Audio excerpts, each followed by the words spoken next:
Halo semua, selamat datang di channel ini. Kembali di channel ini kita membahas soal-soal kompetensi teknis untuk jabatan pengadministrasi perkantoran. Bagi rekan-rekan yang ingin mendapatkan paket soal serupa yang terdiri dari 2000 soal lebih, rekan-rekan bisa menghubungi admin kami. Nomor WA-nya akan saya bagikan di kolom deskripsi dan kolom komentar.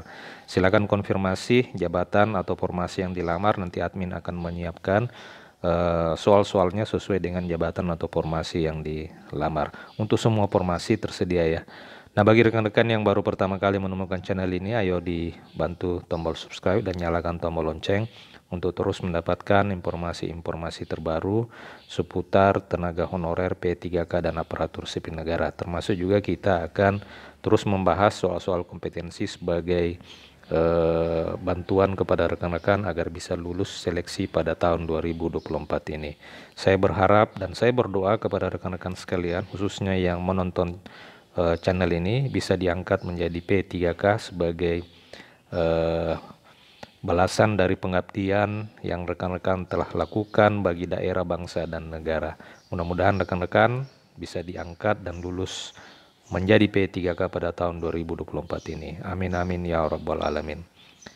Baik, kita langsung saja ke membahas soal kompetensi teknis untuk jabatan pengadministrasi perkantoran paket 4. Soal nomor 16.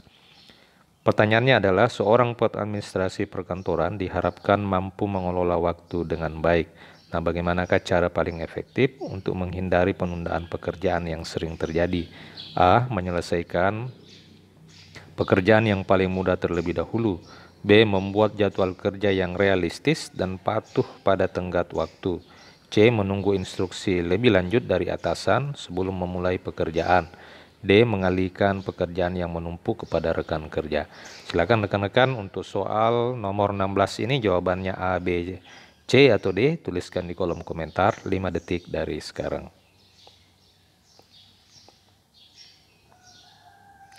Baik, jawabannya adalah B, yakni membuat jadwal kerja yang realistis dan patuh pada tenggat waktu akan membantu dalam mengelola waktu secara efektif dan menghindari penundaan pekerjaan. Ini juga memungkinkan pengadministrasi perkantoran untuk tetap produktif dan efisien. Jadi jawabannya seperti itu. Untuk soal nomor 17, pertanyaannya adalah, dalam proses penyusunan anggaran kegiatan kantor, pengadministrasi perkantoran perlu melakukan koordinasi dengan berbagai pihak. Apa yang harus dilakukan untuk memastikan bahwa semua pihak terlibat dengan baik dalam proses penyusunan anggaran? A. Mengirimkan dokumen anggaran kepada semua pihak untuk ditandatangani. B. Mengadakan rapat rutin untuk membahas perkembangan penyusunan anggaran. C. Menunggu inisiatif dari pihak terkait untuk memberikan masukan.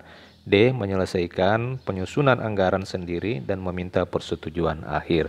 Soal nomor 17, jawabannya apa? Tuliskan di kolom komentar A, B, C, atau D. 5 detik dari sekarang. Jawabannya adalah B, yakni mengadakan rapat rutin akan memastikan semua pihak terlibat aktif dalam proses penyusunan anggaran. Koordinasi yang baik itu penting untuk memastikan anggaran sesuai dengan kebutuhan dan dapat dipertanggungjawabkan. Soal nomor 18. Seorang pengadministrasi perkantoran mendapat tugas untuk mengelola surat menyurat yang masuk dan keluar. Manakah tindakan yang paling tepat dalam proses ini? Jadi rekan-rekan, pengelolaan surat menyurat ini juga menjadi tugas utama dari seorang pengadministrasi perkantoran. Jadi materi-materi terkait dengan pengelolaan surat itu rekan-rekan bisa pelajari. Nah, dan salah satu bentuk soalnya adalah seperti ini. Manakah tindakan yang paling tepat dalam proses ini? A. Menyimpan semua surat dalam format fisik tanpa perlu digitalisasi. B.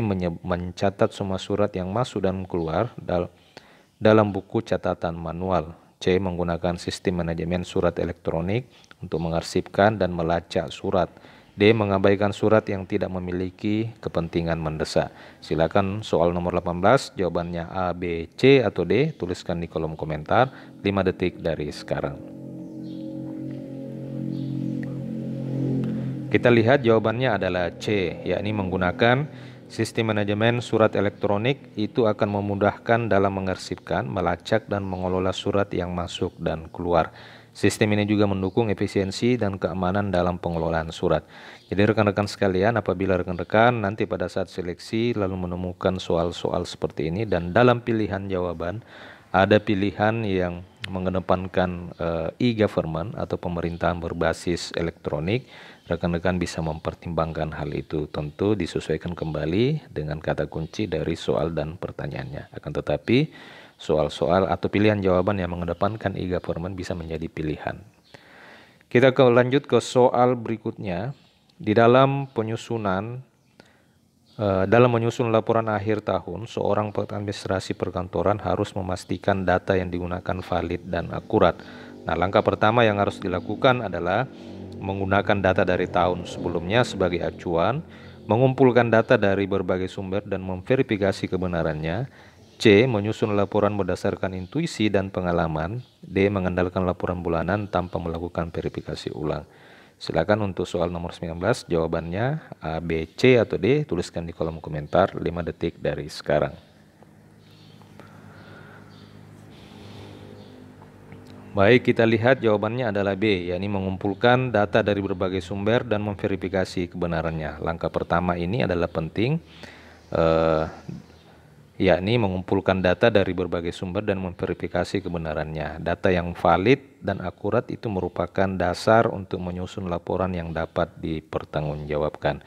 Demikian rekan-rekan, sedikit soal-soal terkait dengan pengadministrasi perkantoran. Jika rekan-rekan sekalian ingin mendapatkan paket lengkap bank soal ini sebanyak 2000 soal lebih, ya, untuk semua formasi, tidak hanya pengadministrasi perkantoran, akan tetapi semua formasi yang disiapkan pada seleksi P3K tahun ini, rekan-rekan bisa menghubungi admin kami, nomor WA-nya nanti akan saya bagikan di kolom komentar dan kolom deskripsi video ini. Klik link WA-nya, nanti secara otomatis akan terhubung ke admin bank soal, kemudian konfirmasi jabatan atau formasi yang dilamar pada tahun 2024 ini. Nanti soal-soalnya akan disiapkan sesuai dengan jabatan atau formasi yang rekan-rekan lamar. Terima kasih rekan-rekan telah menyaksikan video ini. Jangan lupa untuk subscribe channel ini untuk terus mendapatkan informasi-informasi akurat tentang honorer, P3K dan aparatur sipil negara, termasuk juga kita akan membahas soal-soal kompetensi untuk diujikan pada seleksi P3K. Terima kasih, sampai jumpa di video berikutnya.